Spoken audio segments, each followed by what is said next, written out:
Diputada Sile. Gracias, presidente. Bueno, gracias, jefe de Gabinete de Ministros, por estar acá presente y cumplir su deber constitucional. Tengo consultas de dos tipos del conjunto que le he realizado. Sobre salarios, que sé que algunas ha respondido, otras no, pero quiero ahondar en un aspecto, y sobre la cuestión de la informalidad laboral, que, valga la redundancia, salió un informe del INDEC sobre la situación de la informalidad laboral, un informe nuevo que nunca se había realizado, que me parece interesante también poder abordarlo, y también se lo he preguntado, y como no he tenido respuesta en particular de ese tema, quiero profundizar. Sobre salarios, le realicé preguntas referidas a la situación del Instituto del Salario Mínimo Vital y Móvil, tanto de las ausencias sucesivas de consensos para la determinación del monto, sobre la modalidad virtual, aunque parezca algo, una pavada formal, efectivamente eso se está reclamando del sector de los trabajadores y no se cambia, sobre la ausencia de convocatoria en este año. Me ha respondido, esta es la pregunta 1969, con una enumeración de las leyes que regulan el Instituto del Salario Mínimo Vital y Móvil. Y quería decirle, jefe de gabinete, que vuelvo a preguntarle sobre el fondo de lo que acabo de enumerar, y decirle que en una de esa enumeración está precisamente el artículo de la Ley de Contrato de Trabajo, que dice que el Salario Mínimo Vital y Móvil, que es un instituto creado por el peronismo en la historia de nuestro país y revitalizado en democracia por Néstor Carlos Kirchner, determina que hay que cubrir alimentación adecuada, vivienda digna, educación, vestuario, salud, transporte, esparcimiento, vacaciones, etc. Hoy ese monto es de 296.800 pesos. Primera pregunta. Luego, pérdida del salario real. Mire, usted ha hecho una enumeración a su inicio en esta intervención de la situación del poder adquisitivo. Y hemos visto, acá tengo, que también el ministro de Economía ha dicho que, perdón que se me escapó, acá, ha dicho el ministro de Economía, Toto Caputo, que es la mejor situación del poder adquisitivo en 5 años. Ahora, yo le pregunté algo muy específico que no tuvo respuesta. Si tan bien anda la situación salarial, si tan bien están los trabajadores de distintos sectores, ¿por qué hay una demanda de los trabajadores ocupados, según el último índice, el INDEC, del cuarto, creo que es el tercer trimestre del 2024, el cuarto trimestre del 2024, sí, el cuarto trimestre, perdón, hay una demanda de los trabajadores ocupados de más empleo, ¿no? Si el poder adquisitivo es suficiente para llegar a fin de mes y es suficiente para desarrollar la vida.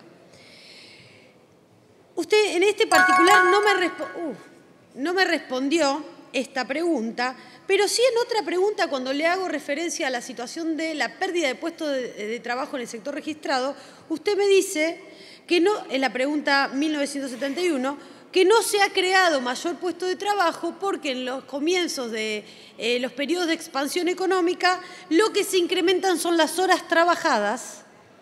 Entonces lo que se aumentó fue la cantidad de horas de un mismo trabajador, es decir, la cantidad de su sueldo. Se aumentó su sueldo por valor hora, ¿no? Al trabajar más horas, cobra más. Y esto está ligado estrictamente al análisis tramposo que se hace del incremento del poder adquisitivo. Ya se dijo acá que este primer trimestre del año se perdió un promedio del 7%, que todo indicaría que con el acuerdo del Fondo Monetario Internacional, la escalada inflacionaria que se viene abril y mayo, entre un 5 y un 4%, esto va a ser peor, la pérdida del poder adquisitivo. Pero el especialista Luis Campos de la CTA dice, cuando Toto Caputo dice que el salario privado real es el máximo de hace 5 años atrás, dice, chequeado se debatirá entre ponerle verdadero o engañoso a esta situación, porque la principal razón de la suba de salarios en el sector privado de los últimos meses fue el aumento de las horas trabajadas. Es decir, lo mismo que usted me respondió en otra pregunta, cuando le hablaba de por qué no se crea puestos de trabajo. La otra pregunta es el techo de las paritarias. Usted me respondió que hay 40 convenios colectivos no homologados en el Ministerio o la Secretaría de Trabajo. Y me gustaría que me dice por razones legales, por incumplimiento de normas legales. Hay un solo motivo por el cual no se puede homologar una convención colectiva de trabajo, que es la violación del interés, permítame, presidente, la violación del interés general. Me gustaría que profundice qué pasó en esos 40 casos, si es que lo tiene en su poder ahora, y si no voy a realizar un pedido de informes al respecto. ¿Qué pasa que hay 40 casos? ¿Cuál es el incumplimiento de la legalidad en esos 40 casos? Último tema.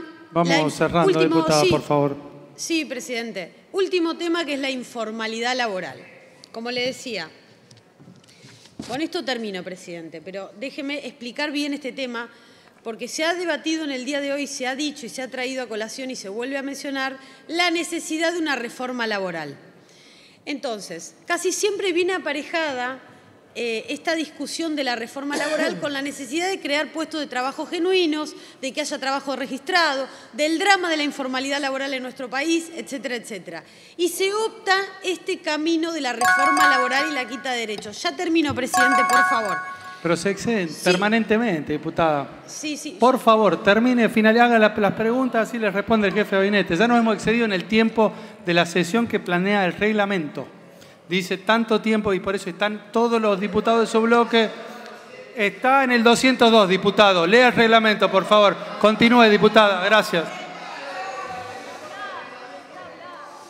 Somos los únicos que nos quedamos.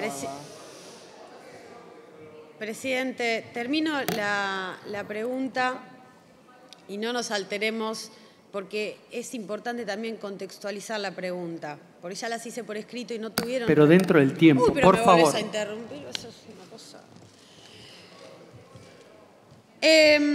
La pregunta que usted no respondió fue respecto a la cuestión de la informalidad laboral. En su oportunidad de septiembre, yo le pregunté qué sectores para el gobierno iban a generar empleo. Usted me respondió el sector de la construcción. Hoy el sector de la construcción tiene una pérdida de 30.000 puestos de trabajo y se incrementó en esa rama de actividad, según el informe de su gobierno, del INDEC, se incrementó la informalidad laboral. Otro sector que usted me dijo que iba a generar empleos fue el sector hotelero. El sector hotelero hoy lleva una pérdida de 8.400 puestos de trabajo y también se incrementó la informalidad laboral, y esto es grave.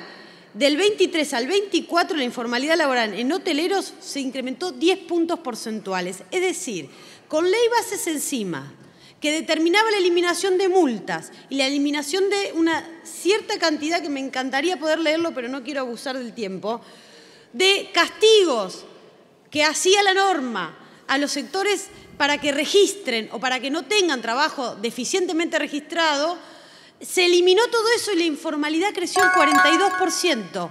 ¿De qué manera pueden seguir explicando que con 1 año y medio de gobierno la eliminación de los derechos laborales va a generar trabajo no registrado si los números hoy ya dicen todo lo contrario?